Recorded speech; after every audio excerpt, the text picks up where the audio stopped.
अनुराधा आप सबका धन्यवाद देना चाहती हूँ कि आपने हमारे वीडियोस और ऑडियोस यानी कि यूट्यूब और स्पॉटिफाई चैनल्स को लाइक शेयर सब्सक्राइब किया और वहां अपने सुझाव और कमेंट्स दिए। यदि आपने हमारा स्पॉटिफाई चैनल नहीं लाइक शेयर सब्सक्राइब किया तो जरूर करें। नीचे दिए गए लिंक से आप उसको सब्सक्राइब कर सकते हैं और आप कोई भी वीडियो ऑडियो फॉर्म में कहीं भी कभी भी सुन सकते हैं। दीदी आपका अभिनंदन और स्वागत है। नमस्कार। नमस्कार दीदी, हम क्योंकि हमारा केपी का कोर्स आने वाला है और वो भी केपी प्रश्न का कोर्स आने वाला है, तो प्रश्न में बहुत सारी चीजें होती हैं और केपी प्रश्न से एक जो लगा हुआ बहुत डिफरेंट डिस्टिंक्ट टॉपिक है वो है रूलिंग प्लैनेट्स। रूलिंग प्लैनेट्स का केपी प्रश्न में क्या महत्व है और उनका क्या स्थान है, ये आपसे निवेदन है कि आप हमें कुछ उसके बारे में बताएं। जैसा कि हमने पिछले जो हमारी एपिसोड इसकी निकली थी प्रश्न कुंडली के बारे में, तो हमने थोड़ा सा आपको संक्षेप में बताया था कि 1 से लेके 249 तक कृष्णमूर्ति जी ने नक्षत्रों के डिवीजन किए हुए हैं, सब डिविजन। उसके आधार पर कोई भी नंबर लेकर हम प्रश्न कुंडली बनाते हैं।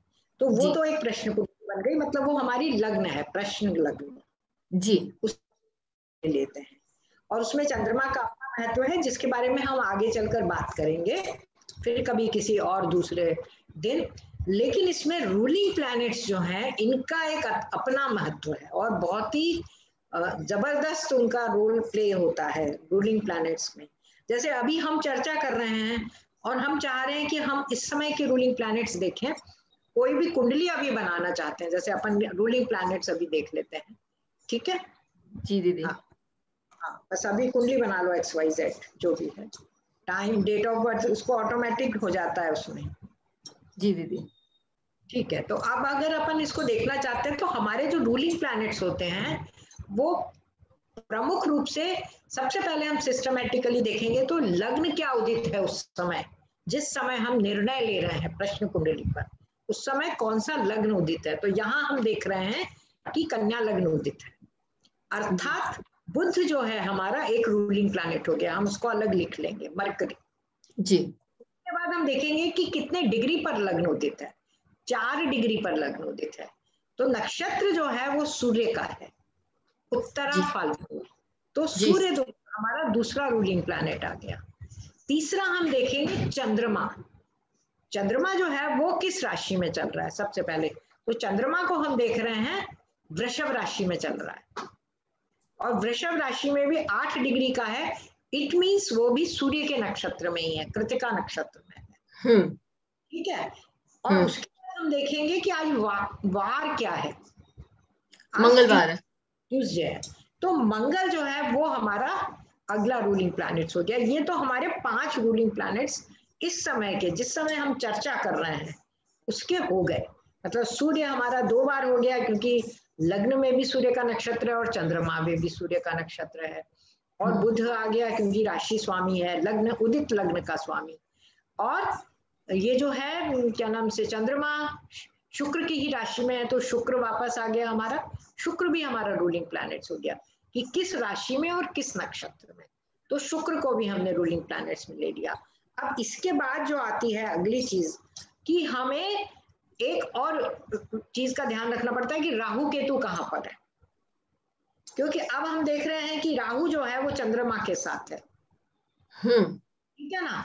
तो हमें राहु को भी लेना होगा क्योंकि राहु एक तो शुक्र की राशि में ही है और दूसरा वो चंद्रमा के नक्षत्र में है। तो राहु जो है बहुत ही स्ट्रॉन्ग रूलिंग प्लैनेट्स अभी हमारे लिए बन गया, ठीक है।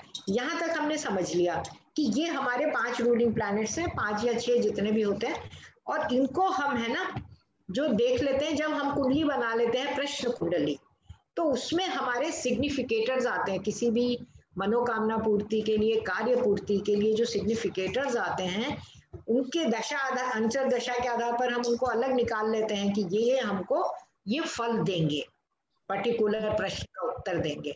तो उनके साथ जो हमारी दशा, अंतरदशा, प्रत्यंतर दशा होती है, उनके साथ फिर हम इनको मैच करते हैं कि जो हमारी सिग्निफिकेटर्स की दशा अंतरदशा चल रही है उससे ये मैच कर रहे हैं कि नहीं। एक चीज का और हमें ध्यान रखना पड़ता है कि इनमें से जो भी ग्रह वक्री होता है, वक्री होता है, उस हम्म। वो तब तक फल नहीं देता है जब तक वो मार्गी नहीं हो जाता है।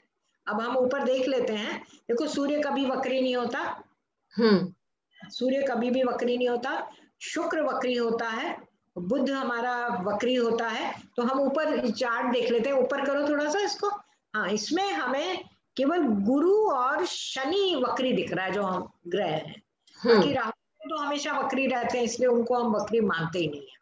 ठीक है ना। तो हमारे रूलिंग प्लैनेट्स में गुरु भी नहीं आया है और शनि भी नहीं है, कोई भी ग्रह वक्री नहीं है। मतलब हमारे लिए जो पांचों ग्रह जो आए हैं, जो हम्म। हमारे रूलिंग प्लैनेट्स अभी के बने हैं इस पर्टिकुलर टाइम के, वो कोई भी वक्री नहीं है। और वो पांचों ग्रह जो हैं हमें फल देने में सक्षम है। लेकिन इसमें भी एक तो राहु बहुत ज्यादा स्ट्रांग है, एक सूर्य बहुत ज्यादा स्ट्रांग है ना, क्योंकि राहु भी दो, राहु राशि में भी है और नक्षत्र में भी है। इसी प्रकार दो जगह सूर्य का नक्षत्र आ गया है, और हम्म। बुध और मंगल भी है।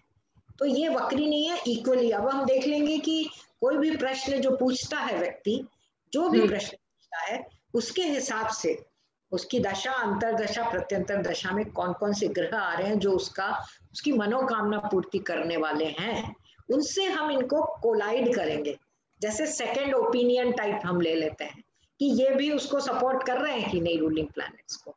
कई लोग केवल रूलिंग प्लैनेट्स देख के भी प्रश्नों के उत्तर दे देते हैं, कोई हम्म। मन प्रश्न आता है तो ये भी दे देते हैं। लेकिन जब हम कृष्णमूर्ति पद्धति में इसका प्रयोग करते हैं तो पहले हम नंबर के हिसाब से, वो हमारी प्रश्न कुंडली बनती है। जो भी नंबर देता है व्यक्ति, प्रश्नकर्ता, और प्रश्न के हिसाब से उस प्रश्न की प्रश्न कुंडली बनती है, और उसके हिसाब से मनोकामना पूर्ति होती है। वो हम आपको आगे बताएंगे। चंद्रमा उसमें मेन रोल प्ले करता है। फिर वो किस भाव से जुड़ी हुई है वो प्रश्न कुंडली, या प्रश्न किस भाव से जुड़ा है, उस प्रश्न का उत्तर हम आगे देखने की कोशिश करते हैं। उसमें वक्री ग्रहों का अपना रोल रहता है, वो भी हम आपको आगे चलकर बता देंगे। और फिर हमारे उस भाव के प्रश्न का पॉजिटिव आंसर आएगा या नेगेटिव आएगा, ये भी हम देख लेते हैं। एक चीज और इसमें रूलिंग प्लैनेट्स की भी हम देखते हैं कि वक्री ग्रह यदि है कोई भी इनमें रूलिंग प्लैनेट्स में, तो वो देरी करवाएगा जब तक वो डायरेक्ट नहीं हो जाता।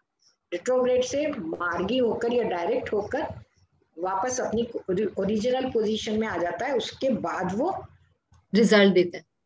हाँ। और दूसरी बात यह है कि कोई भी ग्रह जो हमारे रूलिंग प्लैनेट्स में है, उस तो हम एक तरह से उसको हटा देते हैं, रिट्रोग्रेड प्लैनेट को। एक चीज और हम देख लेते हैं कि जो भी ग्रह हमारा रूलिंग प्लैनेट है, उसको हम हमारी कुंडली में वो किस नक्षत्र में और किस सब में है वो आ जाता है तुरंत, क्योंकि हमारे पास हम्म। कुंडली तो बनी हुई होती है। तो हमें ये भी देख लेना चाहिए कि वो किस सब में है। यदि सब लॉर्ड किसी भी भय जो हमारा भाव है, इच्छित भाव की पूर्ति के लिए जो भी भाव है, फिफ्थ हाउस है, उसके व्यय भाव से जुड़ा हुआ नहीं होना चाहिए। अगर वो उसके व्यय भाव से जुड़ता है सब लॉर्ड उसका, इट मीन्स वो आंसर उसका नेगेटिव ही देगा। तो वो ठीक से आंसर उसका नहीं आ पाएगा, नकारात्मक उत्तर आएगा। ये प्रश्न कुंडली पर भी लागू होता है, और जो हमारा ये रूलिंग प्लैनेट्स है उसमें भी फिर हम उस रूलिंग प्लैनेट को छोड़ना पड़ता है कि वो आंसर देने में सक्षम नहीं है या वो नकारात्मक उत्तर देगा।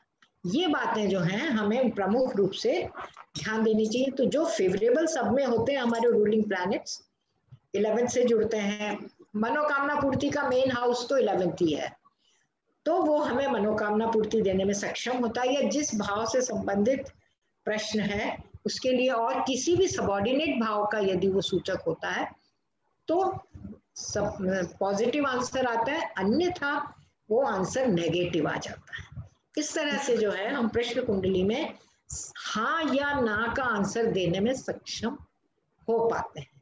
तो दोनों को बहुत। हमें करना पड़ता है, लग्न चार्ट जो नंबर से हमने बनाया है, और रूलिंग प्लैनेट्स जो हैं हमारे कौन से हैं।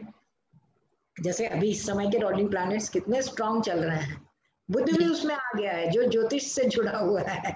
है ना। कन्या राशि उदित है जिसका स्वामी बुध है कि तो नहीं। हाँ, तो ये बहुत सुंदर दीदी आपने हमें बताया कि रूलिंग प्लैनेट्स, यदि हमारे मन में कोई प्रश्न है तो उसका वो बहुत अच्छे से आंसर दे देते हैं कि किस तरह से रूलिंग प्लैनेट्स अपनी परिक्रिया दिखाते हैं किसी भी प्रश्न कुंडली पे, और ये केपी से ही रिलेटेड है, ये केपी से ही रिलेटेड है।